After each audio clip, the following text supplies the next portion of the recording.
foofu. yàlla daf ñoo defal ay teraanga yu bare. ci suñu suuf. ñu mel ni ñun faalewuñu yàlla. ñu mel ni ñun gëmuñu yàlla bëgguñu yàlla xamuñu yàlla. te fi nga déparé di kaaw Juan Branco. dafa nekk l'illustration la plus parfaite. man dama ci jàng rek ne Sénégal ñun ndekete moomuñu suñu bopp. état wu Sénégal coow bi yëpp jàpp Juan Branco bàyyiwaat ko nii. jàpp rek Quai d'Orsay ne leen il a un passeport français kon passeport français moo gën a fort état wu Sénégal c'est terrible ce qui se passe soxna si et ñun ñëpp sénégalais ñun ñëpp dañu war a def introspection ñu xoolaat ñu réaliser qu'est-ce qui se passe yàlla nag moo nekk di nu won boppam yàlla moo nekk di nu won ne yéen waa Sénégal defal naa leen teraanga bu nekk léegi comme xamu leen seen bopp dinaa toog di leen xool ba keroog ngeen di xam seen bopp. xam li ma leen defal lu mu doon xam yéenay ñan xam lan ngeen bëgg ak fan ngeen bëgg a dem. le cas Juan Branco avec tout le tintamarre man su ma doon état au Sénégal du ma ko jàpp ni mu duggee nii mel ni ku dugg clandestinement nii jàpp naa ne gars yi bu ñu musoon dëgg dañ naan teg bàyyi mu jàll ñu ne ah Juan dugg na nax na leen dem na. moo gën a rafet lii c'est humiliant les avocats français ñëpp jóg ne waa ji bu mu fanaan ci kaso bi presse française ñëpp jóg ne waa ji na génn pendant ce temps cette même presse française si je prends le cas de chaînes comme France 24 TV5 France 2 France Télévisions LCI xam nga lan lañ nekk di def une très grande propagande pour lan africains yi dem leen ngeen song waa Niger yéen africains yéen nit yu ñuul yi dem leen ngeen song seen frère nit yu ñuul parce que foofu dafa am coup d'état boo xam ni ki fa nekk démocratiquement élu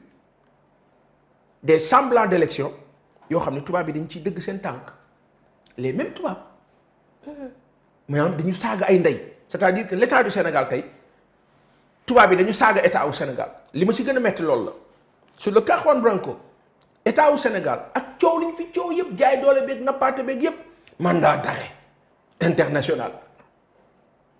tubaab yi toog fañ toog wan leen ne hey kii passeport français quand j'ai lu le texte du Quai d'Orsay dama am lu ma metti ils ont parlé de passeport français kon passeport français moo ëpp doole état au Sénégal. mais Papa Assane est-ce que duñu bàyyi xel que ni il était dans l'exercice de ses fonctions te avocat boo xamante ni dafa nekk di exercer ses fonctions est-ce que kooku mën nañ ko arrêter bu fekkente ni mën nañu wax cadre du droit. kon pourquoi ñu koy jéem a jàpp. moo tax kon sukkandiku ci sa question. kon lu tax état au Sénégal di ko jéem a jàpp. la question c'est état au Sénégal lan la ci jublu quelle est la pertinence. le gars il vient plaider pour son client amul problème Ousmane Sonko bu ko neexee mu jëlee avocat Tchécoslovaquie. république tchèque république slovaque bu ko neexee mu dem Tchétchénie la personne arrive rentre défend son client et part comme ni keneen di ko mënee ak keneen ak keneen. je veux juste expliquer benn affaire nous avons découvert une fois de plus que l'Afrique occidentale française n'est toujours pas l'Afrique elle-même mais elle est toujours occidentale française quand on regarde tout ce qui se passe dans le Sahel. Quand on regarde ce qui se passe au Niger, le peuple nigérian est content de faire partir Mohamed Bazoum. Le peuple nigérien du moins, est content de faire partir Mahamat Issoufou. Le peuple nigérien est content de Abderrahman Tchani. Non, yow nga toog fële nga ne non tubaab yi toog di wax de si nga leen di dégg ci seen ay plateau yu mag. ñu naan il faut tout faire pour préserver les intérêts français yow moomoo Afrique dëkkoo Afrique ñu souverain nga naan intérêt économique français ci biir loolu nga defar sa muul ba mu rafet am say pion am say pantin ñoom ñu lay doxal sa mbir. mais est-ce que loolu du jaxase à la fin les Africains parce que déjà boo dégloo Nigériens et dañuy wax ne sax même bu fekkente ni Sénégal sax dafa envoyé déjà ay forces de défense et de sécurité pour ñu soutenir li nga xam ne moom la ñu wax delloowaat l'ancien président mu nekkaat ci gouvernement bi déjà nekkaat au pouvoir déjà même bu fekkee Sénégal envoyé na juste pour ñu soutenir loolu mën nañ ci indil ay complications l'état du Sénégal est-ce que loolu tamit du jaxase li nga xamante ni moom mooy les Africains entre nous. Maman je vais te dire une chose très simple. La boule est en train de tourner. mu yow di man di keneen ak keneen ñun ñëpp sénégalais africain one by one person by person kasi nekk da nga war a toog nga ubbi say gët nga xool nga ne àdduna baa ngi changé. La loi naturelle est en train de faire de sorte que tubaab ci jaay doole moo dem ba fa xastalu tubaab moo dem ba juum xam nga lu juumloo tubaab ce qui est en train de se faire et de se passer. Ce sont les conséquences de la liquidation de Mouammar el Kadhafi. C'est une erreur monumentale. Gis nga bu démb doon tey Sarkozy du leen ci dugal autant dañ ko réccu Barack Obama ak Hillary Clinton lu ñu réccu ci seen àdduna mooy deewu Kadhafi. Parce que Sarkozy seytaan bu bon boobu munaafiqun boobu ce mécréant ce sale type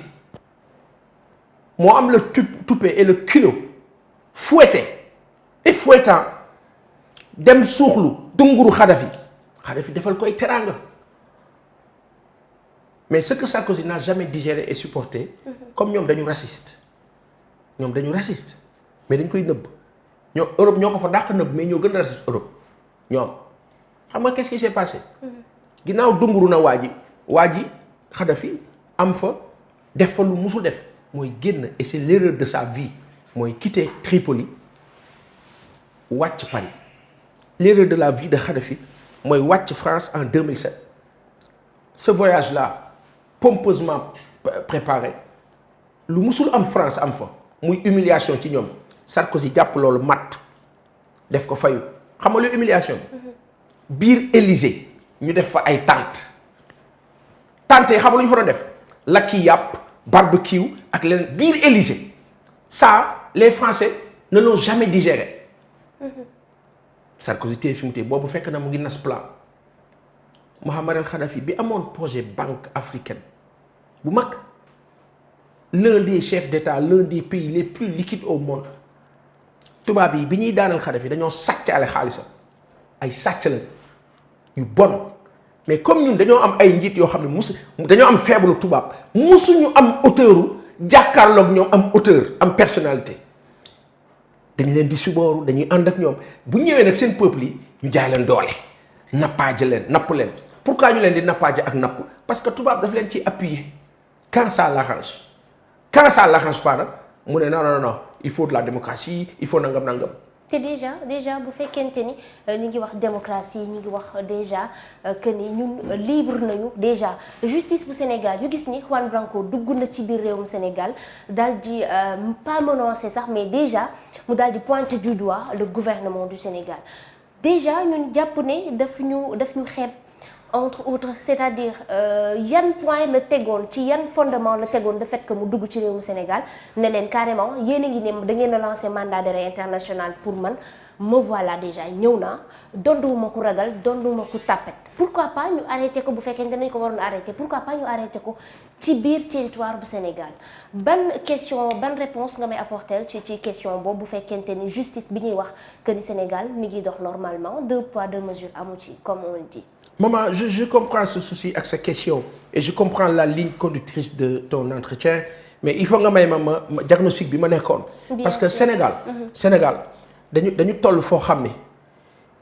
waruñu def rek nii. wala dem nii. il faut que ñu focus. il faut que ñu def backup ñu taxaw ñu xool fan la ñu bëgg a dem. man su ma xëy di génn sama kër am naa objectif bu précis xam ne fii la ma jëm. su ma ko amul du ma génn. du ma xëy rek di dem te ñun Sénégal dafa mel dañuy xëy rek di dem même la presse sans prétention humblement maa ngi sukk di tuub di jéggalu di raam ci li ma nar a wax. même la presse fait fausse route. maman dama bëgg a expliquer ne fi ñu toll tey diggante Niger Sahel ak la fa xew dafa am incidence sunu biir dëkk bii maanaam dafa am incidence ci président Macky Sall ni moo doxalee ak ñun. Aujourd'hui le principal tort de Ousmane Sonko c'est de dire qu'il va falloir changer de prisme de façon de faire par rapport à notre politique nationale et internationale lii mooy catam que la France nous foute la paix mooy catam ñu ne aha ennemi la ca kaw ñu def ko ennemi ñu nekk fii daal di ne voilà on va le combattre lii fi ne léegi nan la ñuy def ba loolu du am dafa am ñaar yu ma gëm xool président Macky Sall ak ñi mu àndal ne leen hey yow président Macky Sall yaa gën 10 milliards Emmanuel Macron yow président Macky Sall yaa ëpp njëriñ yaa ëpp valeur Macron yaa ko ëpp gëdd gëmal sa bopp gëmal sa réew gëmal sa waa population li nga am ci richesse Macron amul tarfatal ay ni genn wàll bi xamal ki nga doon président Sall xamal yow yaay kan nga wan tubaab bi ne ko yow yaay diw il faut que suñu njiit yi ñu wax leen ne da ngeen war a libre da ngeen war a nekk ay nit yu am personnalité pour mën a bu tubaab bi waxee ngeen ne ko non non non am leen cette capacité vous avez la facilité de dire non à vos peuples mais jamais au blanc pourquoi état wu Sénégal li moo woote bu doon dëgg la Juan Branco du génn Dakar fi ñu nekk ci jaay doole ak sénégalais mais ñii aayuñu lii Juan def air terre mer jàll fii yéeg fii wàcc fii dem yoonam tranquillement ci lan te ba tey ba sànq Juan ubbiwul gémmiñam wax ak juge ba ko doon interpellé ak ña ca des respecté wu leen sax et c'est ça qui fait mal on injurie un peuple entier parce que lan les dirigeants de ce peuple là manquent de génie manquent de talent xam nga lu nu xam dóore ndax lan am na benn tubaab bu nekk fële